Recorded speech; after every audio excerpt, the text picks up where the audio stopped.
চলে আসলাম আমার একটা নতুন মিনি ব্লগ নিয়ে। ঘুম থেকে উঠেই তো অবাক, কারণ বাইরে চলছে মুষলধারে বৃষ্টি। মনটা একটু খারাপ হয়ে গেল। তারপরে চলে গেলাম ব্রেকফাস্ট করতে। ব্রেকফাস্টে কিছুই নয়, সকালে একটু আমন্ড ভেজারা খেলাম, তারপরে বিছানার চাদরটা চেঞ্জ করে কালকে একটু মিয়ামরি থেকে কেক আর পেস্ট্রি নিয়ে এসেছিলো, ওটাই খেয়ে নিলাম। তারপরে মেয়ের সঙ্গে একটু খেদলি করছিলাম, কারণ রান্নাবান্না আজকে আমাকে করতে হবে না, করবে আমার মা। একটু মুখে তাই ফেস প্যাকও লাগিয়ে দিলাম। তারপরে চান ফান করে পুজো টুজো দিয়ে বসে গেলাম মায়ের হাতের গরম গরম ধোঁয়া ওটা খিচুড়ি খেতে। বাইরে বৃষ্টি আর খিচুড়িও জাস্ট জমে গেল। তারপরে বিকেলে বৃষ্টি থামাতে মেয়েকে নিয়ে একটু ছাদে গেছিলাম খেলানোর জন্য।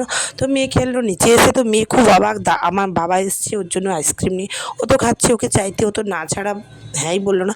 তারপর সন্ধ্যাবেলাতে ওকে একটু চেঞ্জ করি আমাদের ক্যাম্পাসের মধ্যে যে মন্দিরটা আছে ওখানে একটু নিয়ে গেছিলাম।